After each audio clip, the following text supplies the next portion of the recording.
Ere maira, piki maira e ngā iwi. Ka ke maira, tēnei rā taku pōhiri. E ngā iwi katoa, ngā whanau, ngā mea kuhoa, haere maira ki te kaupapa, kia ora rā aue. Haere maira ki te kaupapa, kia ora rā. Hi aue hi. Wow, nice to have you here, Elizabeth. Ko anō, ko atu. Mere, tīna, Vodafone, smartphone, ngā mihi nui kia koutou. Huia, how you going there? Tēnā pai. How are you going there, Joe? Yeah, real good. It's Friday and can't beat a beautiful tāmaki makaurau Friday afternoon. Anō reira, ka nui te mihi kia koutou katoa e ngā whanaunga. Yeah, we're going to kick right into it, as more of our whānau join. Yeah, I hope you fellas all having a good week and you got something planned for the weekend. We're going to head up to Oruawharo tomorrow. Well, we're hoping to anyway. Go for a bit of a drive and get out of Tāmaki. So, on that note, we're going to open up with our first waiata, our kuia a tāhua waihekeo, and of course, her whakapapa cover all of our rohe from Maunganui to Tāmaki. Tau kua kapi te whenua i ori, Maunganui ki Tāmaki, maranga. Maranga maira, he wahine, purotu, waiheke au, rere hua, waiheke au. Mare kurae, no kua kapi te whenua i ori, Maunganui ki Tāmaki, maranga. He tau kupu na mahanga, he manurere i te pō. He tau kupu na mahanga, he manurere i te pō. Ko puta kaora, ko tutaki, ko waiheke awe. Iripiro e, ki te amai ana tō atahua. Ka tai te rongo, ki ahau mai warangi. Oe! Ko koe tēnā he wahine mana, waiheke awe. Ka putara, ko makawe, ko mauku, ko weka e. Ko riunga tēnā, ko whiti, ko rango. Ko te pōtiki, haki puta ko muri e. Maranga maira, he wahine, purotu, waiheke au, rere hua, waiheke au. Mare kurae, nā kua kapi te whenua i ori, Maunganui ki Tāmaki, maranga. Nā kua kapi te whenua i ori, Maunganui ki Tāmaki, maranga. Maranga hi! Man, I love doing that waiata. Because it always reminds me that I belong to a bigger collective than just our hapu down in Orake, down in Tāmaki, but we're part of this beautiful ecology of people, marae, stretching all the way from Maunganui down here to Tāmaki Makaurau. Okay, we're going to move on to our haka pōhiri. Taru no here today. e pai ana. Let's have a go and we'll pass it over to Huia and she can take us through the haka pōhiri, and I'm just going to mute off. No, stay on you. Ka All pai. good.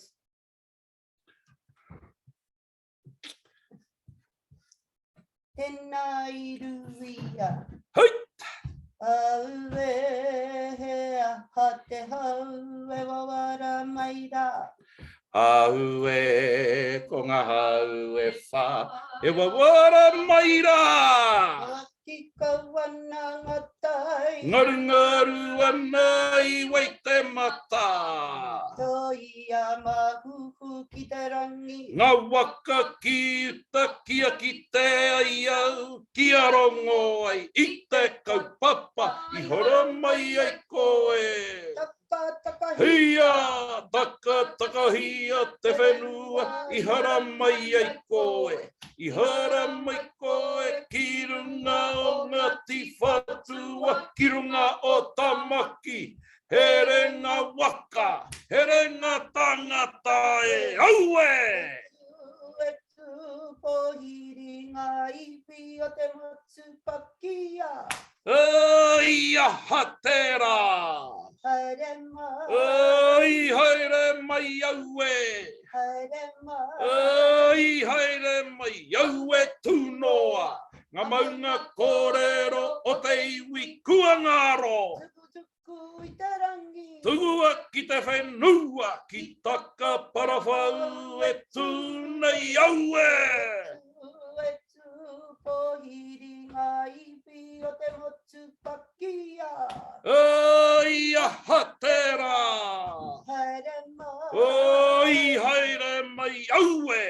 haere mai. Ai haere mai aue ki taku hui. Hei. Awe. I will do that again and maybe me and Tasha get up to do actions. Okay. Do you know your actions? Right. Tēnā i ruia. Aue hea ha te hau e wawara mai rā.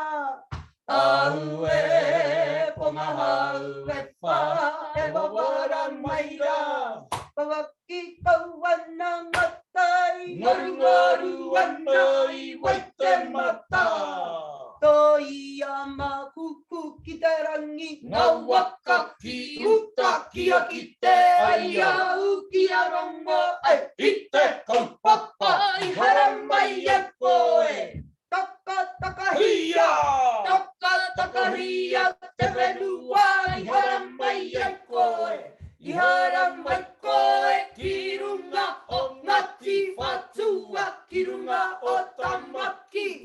Here ngā waka, here ngā tangata e Aue! E tu pohiri ngā iwi o te matu pakia.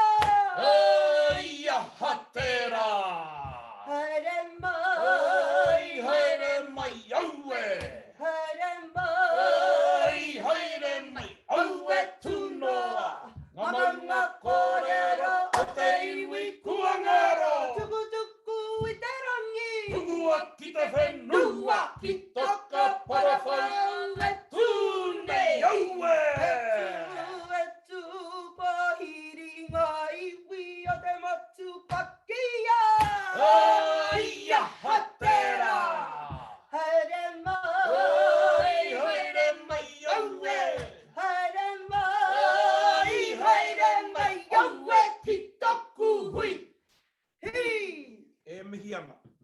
A mihi ana ki te atāhua me te kaha o te tū. Just want to say that's really building into a nice haka pōhiri there.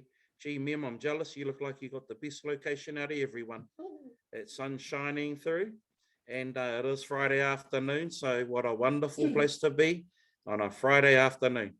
Yeah, we'll catch up no doubt at some stage. Yes, you've got those actions down, packed for down there. Okay, let's move into this next. It's a karakia, uri o manu manu. But today, we went and blessed a waka for St. John, a group of us from Ngāti Whātua, and it was the first time we've done this in public as a ngeri, and it got a 10 out of 10 from all of our all the participants. It was Tarumai, Piripi, myself, Huia, our girl Tahua, and well, it was a real banger. So no doubt, when you all jump in, it'll just be easy because we've been doing it for 12 weeks now. Oh, here he comes now. He can take us through it, eh? Oh, awesome. Going to talk to us a bit about this. Ko wea manu manu there. Okay, so Manu Manu, he is one of the key figures in our whakapapa. Manu Manu comes down from Māhuhu ki te rangi, and Manu Manu ends up marrying Maiaroa, and Maiaroa, she comes down directly from Tumu Whenua. So, so are they like that hononga? So like Manu Manu comes down from Rungmai, yeah, Māhuhu ki te rangi, yeah, and his wahine Maiaroa, she comes down from Tumu Whenua. yeah, yeah, Koirei hono, yeah. And you fellas all come from these two. Yeah, so we come from, so what okay. you get is you've got pepe taha, rua wheke, so that there's a line from that join. So it's just a beautiful whakapapa there. So Manu Manu, he's the man of the moment, and we're going to sing about, or rather, we're going to haka about being proud descendants of Manu Manu. Over to you, Nef. Kei konei Piripi. Yep, cool. Kei a koe. Tēnā tātou, kia ora rā, tēnā koe uncle, tēnā koe auntie. Yeah, let's get into it. Here we go. Tēnei au ko te uri o Manu Manu, ko te aitanga a tiki. He matakahi, he manuka, he kahika, I ahu mai, I te kohanga tapu tapu a tea, I te whare o te manuka, I te ware pura o manu kapua. Tēnei au te ho atu nei, hokai a wai, hana āringa, hiko ia te whetū, hiko ia te marama, kei te whai au, kei te ao marama e. Want to go for it again? How about you? Here we go again, Hana. O tēnei au ko te uri o Manu Manu, ko te aitanga tiki. Hai, he matakahi, he manuka, he kahika, I ahu mai, I te kohanga tapu tapu a tea, I te whare o te manuka, I te ware kura o manu kapua. Tēnei au te ho atu nei, hokai a wai, hana āringa, hiko ia te whetū, hiko ia te marama, kei te whai au, kei te ao marama e. Wonderful, wonderful. Tēnā koe. You know, if we stick to that, it doesn't matter who you are, where you are, you're in on that beautiful ngeri. Big shout out to our niece Taiko, e mihi ana, kia ora Gina, kaurua, koutou, kei te uru I tēnei wā. Now, just one little thing I want to mention about that tēnei ngā manu ngeri that we've got there.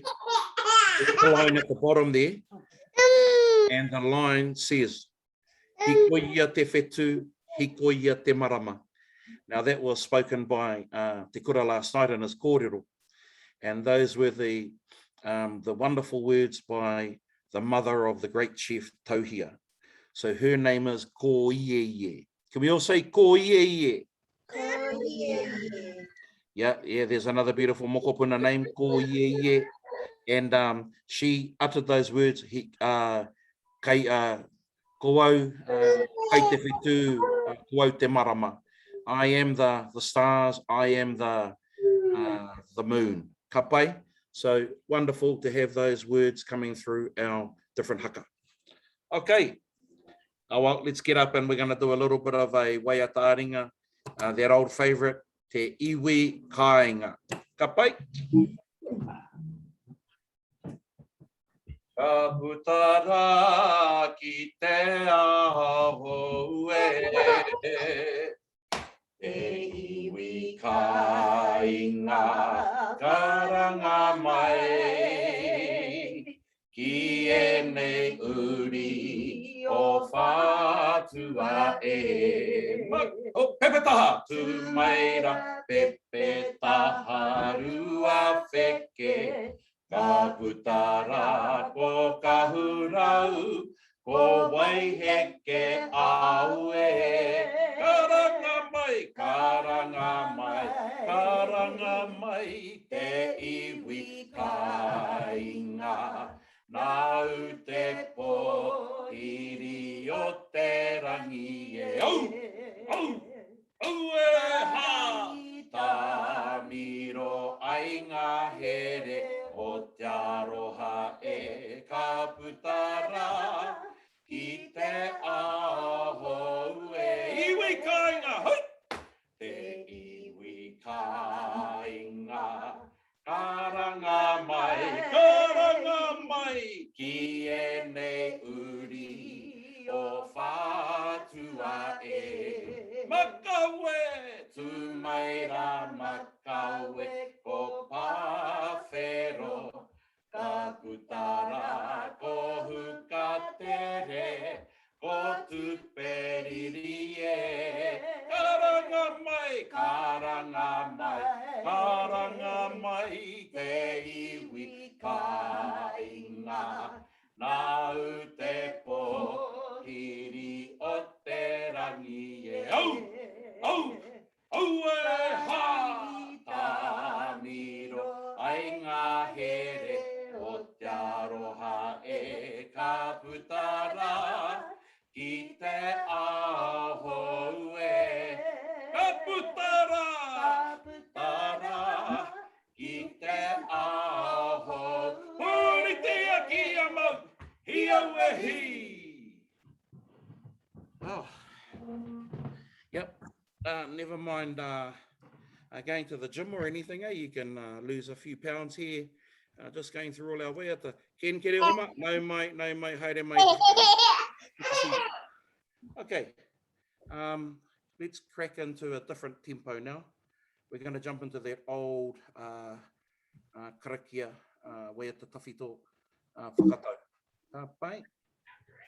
Manawa mai, tatau mai e tu te riri e, tu te nguha e, tu panini tu parere tu pako, ko tai hea ko tai raro I aku taha kangaru e tu, ki te rangi te whakarangona mai ai, ki taku hau taua.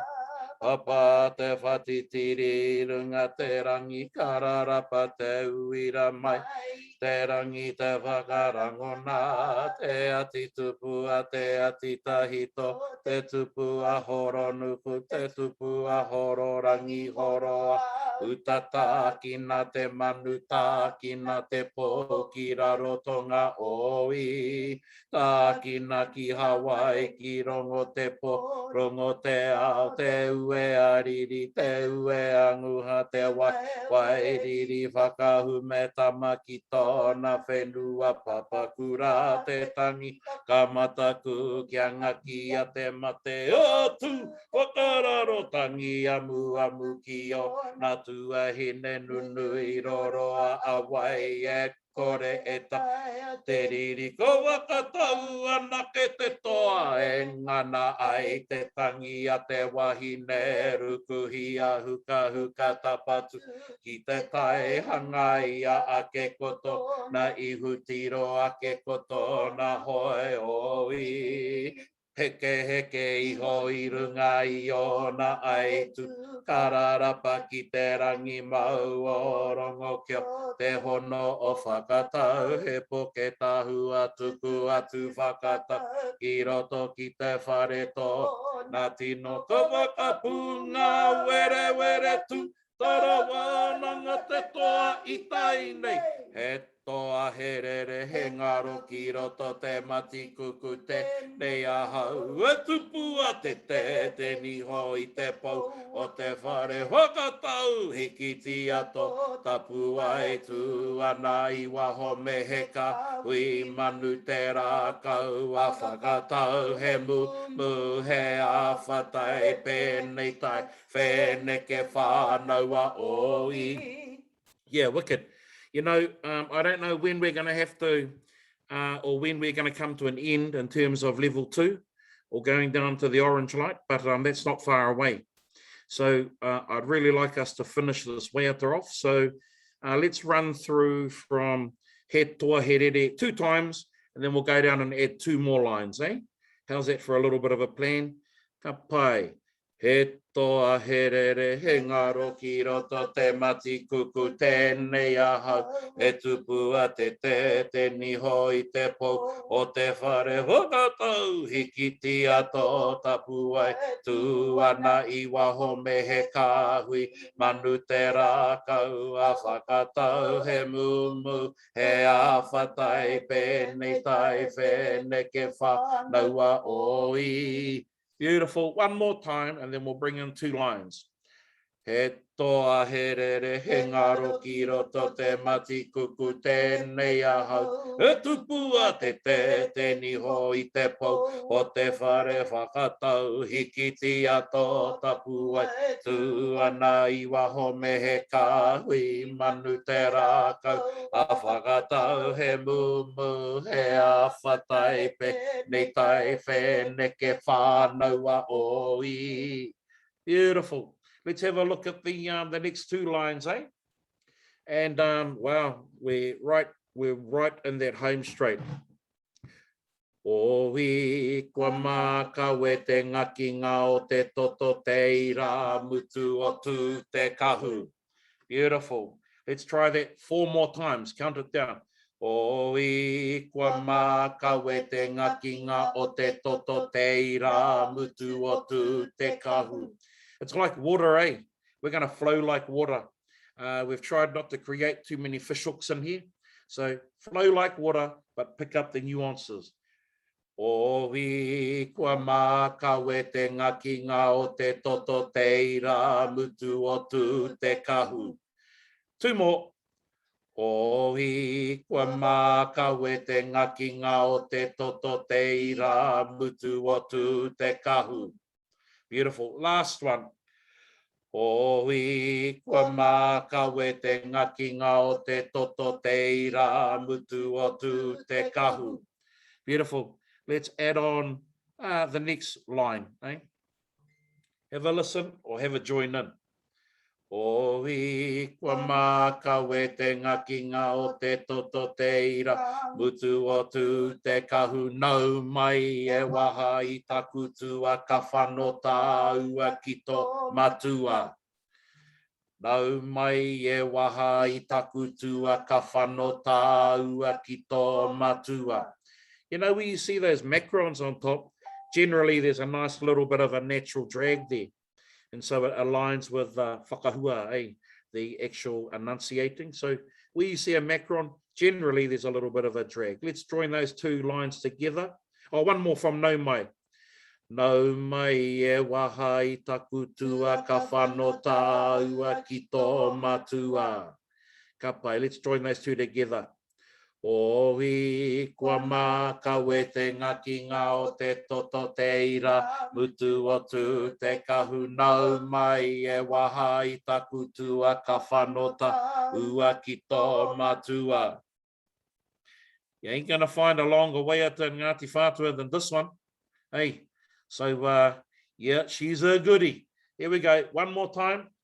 Oi kua maka we te ngaki ngā o te toto te ira mutu o tu te kahu. Nau mai e waha i taku tua ka whanota ua ki tō matua. Yeah, okay, let's just roll it back maybe a little bit, just up to the next page, halfway up the page, and then we'll take it through from there. Ka mutu, eh? Let's go from oi heke heke. Ohi heke heke iho I runga io na ai tu kararapa ki te rangi mau o rongo kio te hono o whakatau he poke tahu atu ku atu ki roto ki te whare tōna tino ka whakapunga were were tu tarawa nanga te toa I tai nei he toa herere, he ngaro ki roto te mati kuku te. Hau e tupua te ni ho i te pou o te whare whakatau. Hiki tia tō tapu ai tū.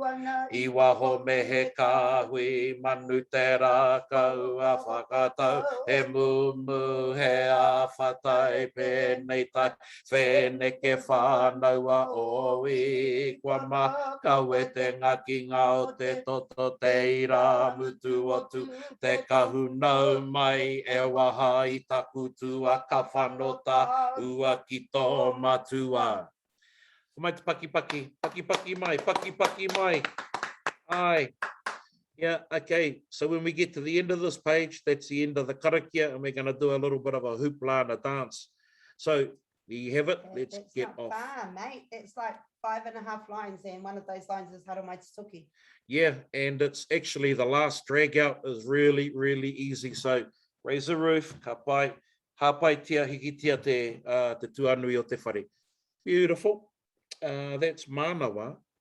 I think we're just going to have a look at this cheeky little new ngeri that we've got. Yeah, he iwi ngeri tātou. Nā reira, tino pai tēnā. I love ngeri. One of the things I really love about going to different parts of the whenua, you see which hapu are good at ngeri. And I think we're going to become one of those hapu that are pretty good at ngeri. Okay, here we go. We're going to slow it down a little bit, but it does have a little bit of pepper on it, Okay. Ko te kahoot puni o tuperiri take tūpuna, oho mai rangi ngāri ki ngā iwi ko te wai o huakai waka te kahupo kere ngā kuriranga unue. Take rau patu ko te rangi hinga tahi te iringa o kiwi waha ki aki wai taheke ko te waka korari. Te arapu e runga kuri pure pure. Beautiful. Hey, who are these two people doing it today? Yesterday, those two or the other day, those two couldn't even get their first blooming line together. Just for those of you who are coming, this te kahoot puni o tuperiri, we're talking about the metaphorical dogskin cloak that's laid down on the whenua. And what is that whenua? Tāmaki makaurau. So what you got here are the 4 underlying take, which underpin our mana. Yeah, which underpin our mana. Take tupuna, long-standing, ancient whakapapa. Take raupatu, rights and privileges to the conquerors. Tuku whenua, the ability and capacity to gift land. And you can only do that if you're in charge of the land. And the 4th one, ahi kārua, the enduring occupation and presence. Yeah, there's 19 other fellas out there who reckon they're mana whenua or something. Some, yeah, bullshit. Oh, sorry. But all I say is that they might get 1 tick on the list. We tick all 4, and ain't no one else got nowhere near as much of the mana that we have. Okay, let's just go through it. We're just going to go through the first 2. Now, there is a lift. The lift is... You'll hear it. It's halfway through, Okay, here we go.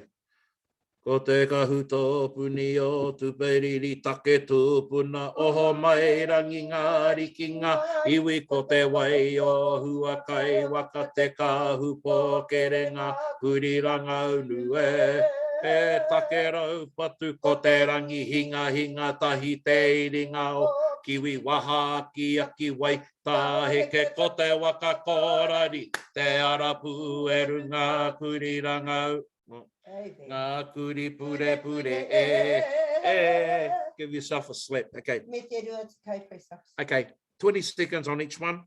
These are bullet pointed kind of jabs. There's 10 jabs per verse, and the first one is mai take tupuna, my ancient whakapapa, is oho mai rangi, ngā riki, ngā iwi. We also come from the waters of huakai waka. Our tohu from our take tupuna is the kahu pōkere, and our other tohu and symbols are the white dogs, which represent that ancient whakapapa. So we got that. Our next one, take raupatu, ko te rangi hinga tahi, the great battle where everyone fell over and died. Not us, the other side. te iringa o kiwi, the hanging of kiwi at Maunga-a, Waha Aki Aki, the leading war chief, Waiata, the other leading war chief, Ko te waka kōrari, the second chapter of the warriors hiding underneath that canoe that whacked over all of the Waitemata pā, Te Ara Pūweru, chapter 3, which was the whacking over of all the survivors at Mangere, Te Ara Pūweru pā, and finally, what's our tohu? We are the kuri pure pure. We're also the spotted dogs. So we're the white dog and the spotted dog, but we generally go with the spotted dog because raupatu, well, it was just so much swifter. Okay, one more time, 2 more times, we'll just roll through it. Roll through, pick up the vibe, and you'll get the exact drop and lift. I think there's a drop on ko te wai o hua kaiwaka, and then I think there's a lift on ko te waka kōrari. So there's a drop on the first one, and then there's a lift on the second one. Okay, join on in if you can. O te kahoot puni o tupiriri take tūpuna oho mai rangi ngā riki ngā iwi ko te wai o hua kai waka te ka upo kere ngā kuriranga unue.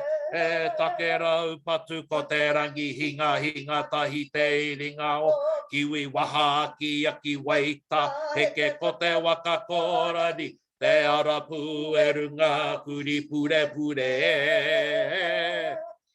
Yeah, I know, it's a real kick in the guts and a bit of a punch in the teeth. But what the hell, eh? Okay, let's move on. What do you mean? Oh, just, I mean, to the other iwi who are trying to, like, you know, claim this and that in Aotearoa. Shut up. Okay, right. That's our new Waiata. Okay. Beautiful. I'm just going to go through a little bit of history now. And kia ora. Kia ora, Lois. Kia ora, everyone. Good to see everybody.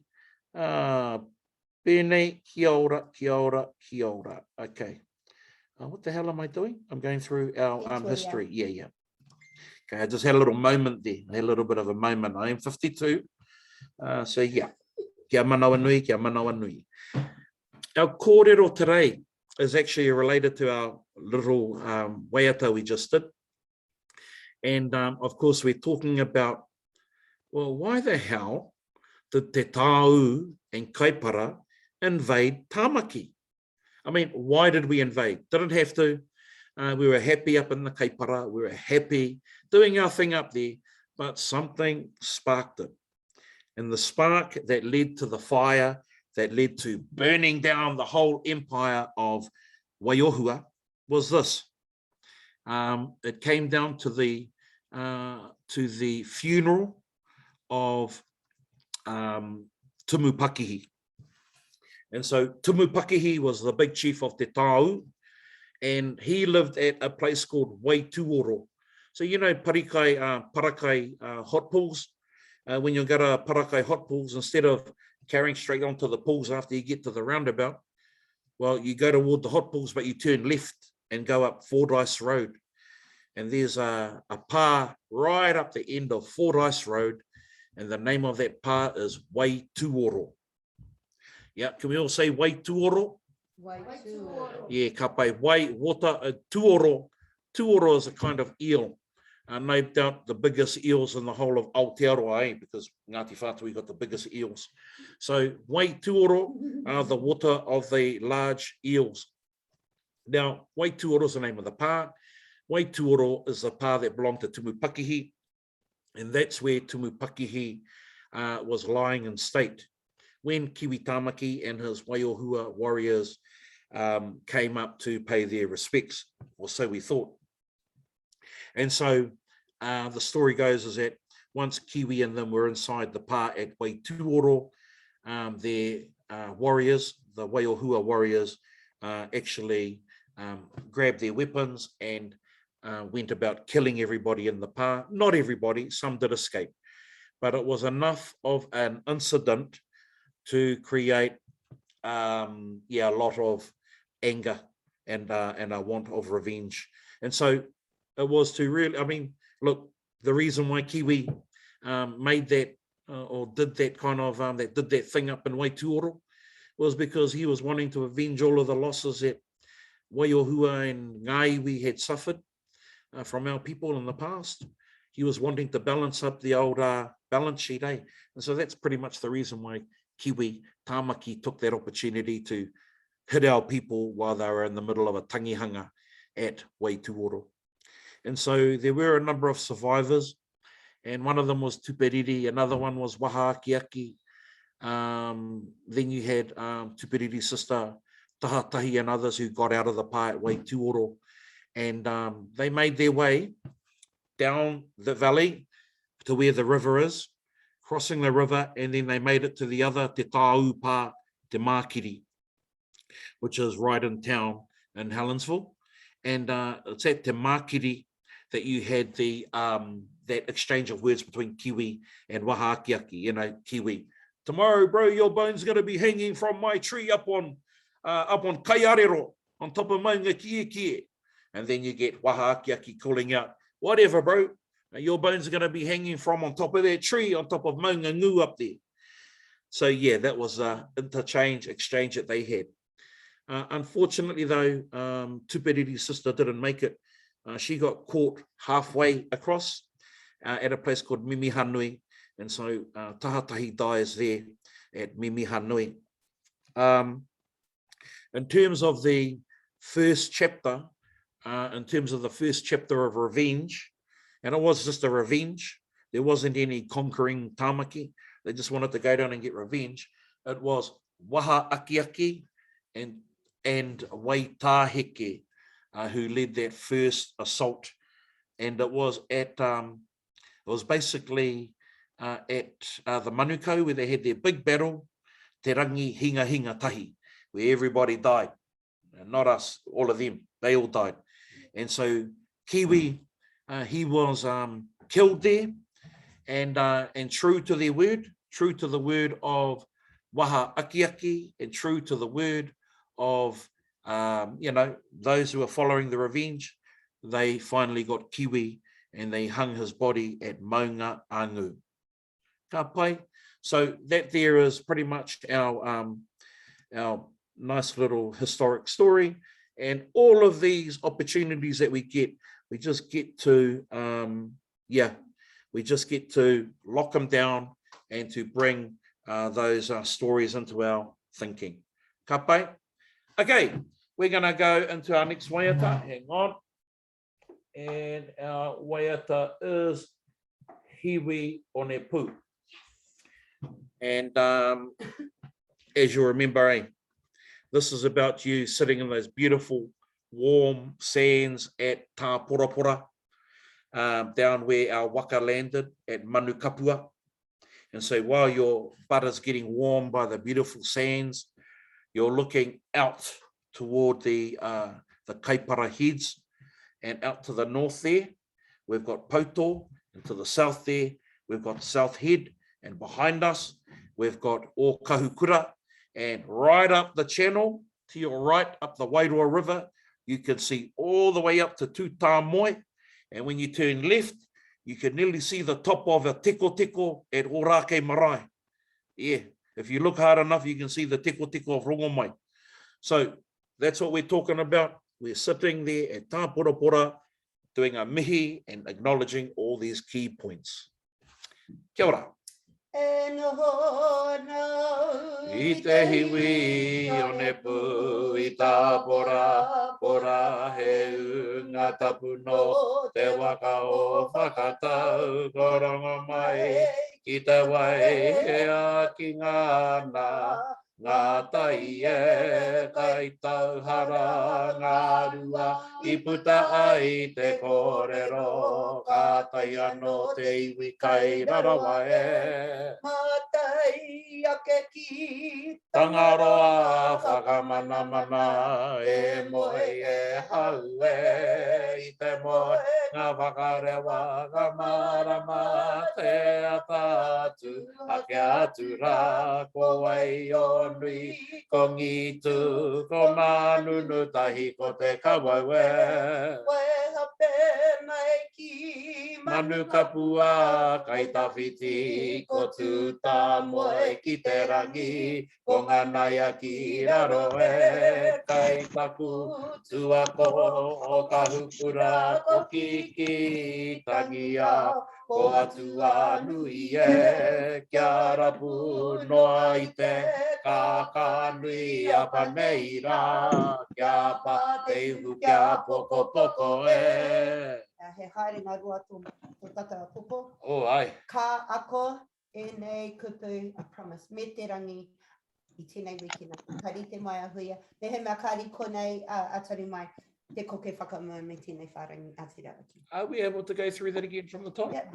E nohona I te hiwi o ne pu, I tā pora pora, e unga tapu no te waka o whakatau, marama mai ki te wai, e a ki ngā ngā tai e, kai tauhara ngā rua, I puta ai te kōrero, ka tahi anō te iwi kai rarawa e. Mātai ake ki Whangaroa, whakamana mana, e moe e hau e, I te moe, nā whakarewa, ka marama, te atatu, hake atura, ko wai o nui, ko ngitu, ko manunu tahi, ko te kawau e.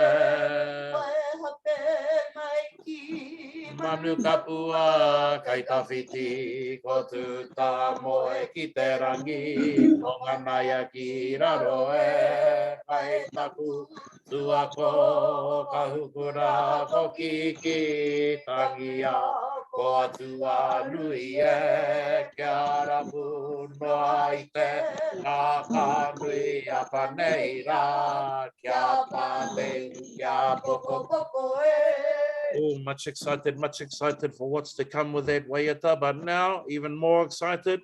Ka tukuna te rākau ki tō tātou wahine mā rei kura mo te kahūtu, kai a koe huia ka aukati au I taku rongo. E tōre au kaha, te kaho tōre. Kia ora, e rongo ana kautaki ai. Rau e ngā mehi nei kia tātai tīnā koe pēnei, koe roa te wakari kite I a koe, me koe hoki lauas, whai te kite I a koe. I'm guessing behind Elizabeth's iPad is either, no, I won't guess. Tēnā koe taiko korua ko mama, tēnā koe te katoa, tēnā koe popi, ngā mihi nei, anō hoki kia koe e tīna. Nō reira, kia rite mai o koutou, o koutou waia, ka tuaritia, tēnā mā. Koa nei. Ko tēnā mō tēnei kahutu e hoa mā, ko tēnei. Ono, rua, tahi, waru, rima, tahi, whitu. Ano, ono, rua, tahi, waru, rima, tahi, whitu. Re hita mai e hoa mā, re hita mai ki tō tātou kahutu mō te rangi nei. E ko te kaupapa o te kōrero o Joe I tēnei ahi ahi. Yeah, rawe tō mātou haere ki tērā kaupapa mō ngā waka manaki I hua kōrero mai. The ladies there came over and had a bit of a chat with us later and, you know, it's interesting. They've got artistic waka designs on the ambulances now. It's quite interesting to see and yeah, they expect a bit of flack back for it, but you know, ko ngā kupu Māori ki runga and ngā hanga Māori ake nei. Yeah, it'd be interesting to see how they go. They look awesome. It was a privilege to be there today. Nō reira, te nuinga te ahua nei, kua re hiti mai tai rua, toru, wha, rima, ono, whitu. Would be funny if we had more register for the game than we have registered in the hui. Alrighty, ahua te kai he kona, ka tatari anō ahuia, ka tahi ka timata, and I reckon that's already 10 he kona. Alrighty, so let's go. Wei, ahurei, oh, we ki te kau mā whā e hoa mā. Yes, okay, let's not see wiki te kau mā aha ranei for a little while, eh? No way, tēnei pā. Who did this pā belong to? Yeah, which pā are we talking about? Waituoro. Kia ora. Nā, no tūperiri tērā pā? no tumupakihi, no waitahike, no kāwharu rānei e hoa mā ko te pātai, ko te whakautu e tikana, ko tumupakihi rua anake o tautau I tika kia kaha. E kōrero a jau, te rapa me te tiro ia ki ana kōrero. Alrighty, Kayleen, kei mua I tēnei wā, au Mac, piripi tua toru, waitahike, tua whā, kiwi, tua rima, ngā mihi nui kia tātai. Patai tuarua, haha a kiwi I patu ai ia te tau u. Why did kiwi strike te tau u? Was it to avenge former losses? Blue, to make his own mark. Yellow, because he was pōrangi. Or kakariki, he wanted to anger the kaipara. I'm sure that's not kiwi, because that guy looks like he's from the Tairāwhiti. Anyway, ko te whakautu e tika ana, it is to avenge former losses. Koera te whakautu e tika ana. Ka pai. Ngā mihi nui Kayleen, kei mua tonu waitahike, tuarua, piripi tua toru, Omek tua whā, and kiwi tu a rima. Righty, pātai tua toru mo te rangi nei, I rere ora iti ngā morihu kihia. Where did the survivors escape to? O Takanini, Tamaki, Taranaki, Te Mākiri rānei. This sends really clear messages to me, this picture. I don't, like, because I think I know where their pictures. Te Mākiri is the whakautu e tika ana, kare au te whakarongo kia jau, but that look like Otamatea to me. But anyway, what do I know? Righty. Kayleen, kei mua tonu, waitahike piripi, peace out, I think that is. The young people will have to teach me what that means. And Omek, tuarima. Ngā mihi nui, pātai tua whā, I hea a tahatahi mate mai ai. Where did tahatahi die? Was it at Waituoro? Was it at Te Mākiri? Was it at Mimihanui? Or was it at Maungangu? I hea a tahatahi mate mai ai. I Te Mākiri. Oh, so rua whakautu he orite. Oh, I mate ia I Mimihanui no reira I he ana tēnā. Oh, look at Piripi, kei te rarua Piripi kia kā kia tātou. Hopefully everyone got that. No, that wasn't the case. Kia kā kia tātou. Alrighty. Right, Kayleen, kare he nuku hanga ki te whairiam ko ke whakamua. Patai tua rima, ko wai ngā tua rangatira o te ope taiwa. It's really lucky that you're all muted and I can't hear you. Who were the leaders of this war band? Alrighty. Was it Tūpiriri me Pauwhenua, Wahakiaki me Waitaheke, Pautapuaka me Hakiriri. Hakiriri, e te whānau, te nui ngā itika, ko Wahakiaki me Waitaheke, ngā tua rangatira o te ope tauwara. Ngā mihi nui. All right, kei hea tātou rangi te paidiam, he neke hanga I ki te au. Kayleen, piripi waitahike. Oh, piripi, you might have been tuatahi. Oh, ka roha. Yeah, I can't hear you. I'm really grateful. Waitahike tuatoru. Peace out. Peace out tuapa. Omek tuariwa. Kia kā kia tātou. All righty. Patai ono mo tēnei rangi. I hea te iringa o kiwi. Where did Kiwi's body hang? Was it at Kaiarero? Tēnā tātai. I Maungangu. Ka pai. Kia ora. Kayleen, waitaheke, piripi. Winning streak. 3 correct answers. Would have been 4, 5, 6, 7 perhaps. Sorry. Anyway, peace out and kiwi. Tua rima. Ngā mihi nui. Tēnei pātai, hei tā te maramataka Māori I haha te rai tēnei rā according to the maramataka Māori. What is the day today? Is it Ohua? Is it Rākau Nui? Is it Atua Haihai? Or is it Oturu E Huama? We should all have that Hina app now. Have we got anyone new here? E Huama ko Oturu ke? Kaka kia tātou. Alrighty. And haha te painga o Oturu I tēnei rangi. Kei te podium ko Kayleen. Piripi. Waitaheke. Peace out. And Omek. Ngā mihi nui. Alrighty. Now, haha te painga o tēnei rangi. Hea hi pō pai ki te hi ika ki te mahi mara hoki. Is it a good afternoon to go fishing and plant food? Kei te tika, kei te he rānei, kei te tika. Oh, yes, I've got some planting to do. All right, I'm out there. Good, right. I look forward to these, especially when I don't know. It's quite exciting. Piripi, kei mui te aroaro I tēnei rā. Are you actually Piripi? That's not actually you. It's G-Dog, I beg. Gosh. Jingo, she fellas. Kayleen tua rua, waitaheke tua toru. Peace out tua wha, Omek tu a rima. Alrighty. Ki ngā pātai pana ki ngā waiata. I nei, multi-select, there's more than one correct answer. E hoa ma e toru, ngā manu, ka huaina, e te kaitātaki, ko wai i nei manu. Right, me rongo koutou. Kara mai tātou katoa.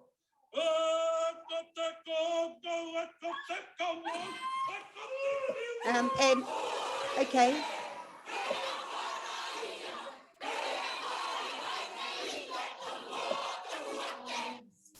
So ko ngā whakau, te ko ngā kōwhiringa ko enei, ko kereru, ko kawau, ko koukou, ko kawau. Tohuanga, 3 beds.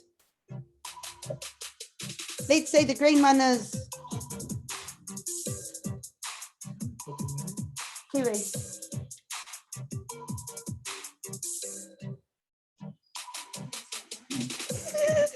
Oh, e pai ana. We've had a technical glitch. Yeah. Yep. Yeah. And when you press submit, it'll accept your answer. Oh, kia ora, it was Joe again. Ka pai. So, ko ngā whakau te tikana ko kawau, kawau, me koukou. Ngā mihi nui. Alrighty. Kei te podium tātou. Piripi, Waitaheke, peace out, Kayleen Omek. Pātai, te kai mo te rangi nei, whakamutua tēnei rārangi. Ko te murere kōruru, kōhuru tangata. E haine i te taua tapuate, ko te murere kōhuru tangata. Ia ha ha, ka hore nei a te huru.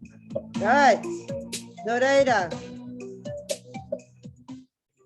Ko te murere kōhuru tangata. I whea, i waima, i waitemata, i waituoro, i waimarama e. Ranei. Hea te whakauti tika.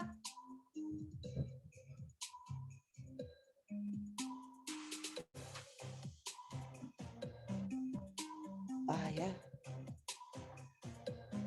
Ko waira, ko waira.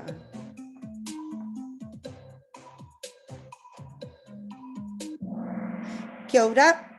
I waituoro e ia ha ha. Ngā mihi nei. He's lucky he's got a hint and she's actually allowed the song to play and tell you the answer. Piripi kei mua, Waitaheke, peace out, Kayleen and Omek. Hei rungi te pairia mi tēnei wā. 2 more pātai to go. Ka puta i a tātou ngā kupu, ka hore nei a.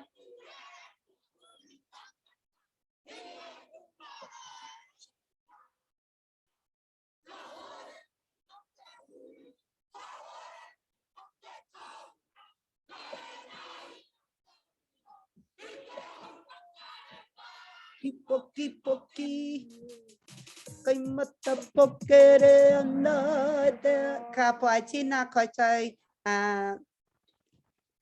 What was the line? Oh, ka hore nei a te huru, ka hore nei a te kaura. That's it.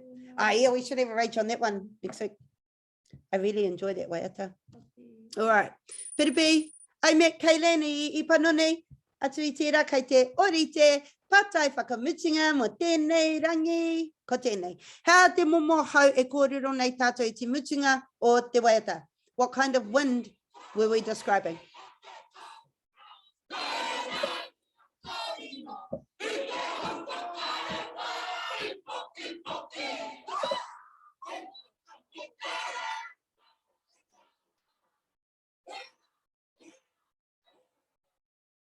Kia ora, hea te whakaute, tika ana ki tēnei pātai. Ko poki poki, ngā mihi nui. Alrighty. Interesting, ki te podium. Ko wai I tua toru, ko Omek I tua toru, ko tua rua, ko Waitaheke, ko wai I tua, ko Waiata, ko Piripi. Okay, we'll just get out of here and close this down and let's have a kōrero. All right. Ko te tua toru I tēnei ahi, ko Omek, ko waia Omek. Ngā mihi nui kia koe pēnei, ngā mihi nui. Even though you've been missing for a little while, still right up there. Ngā mihi nui. Alrighty. Hey, we all got to go to work at some stage, eh, Boo? Ka bai, waitaheke ko waia, waitaheke.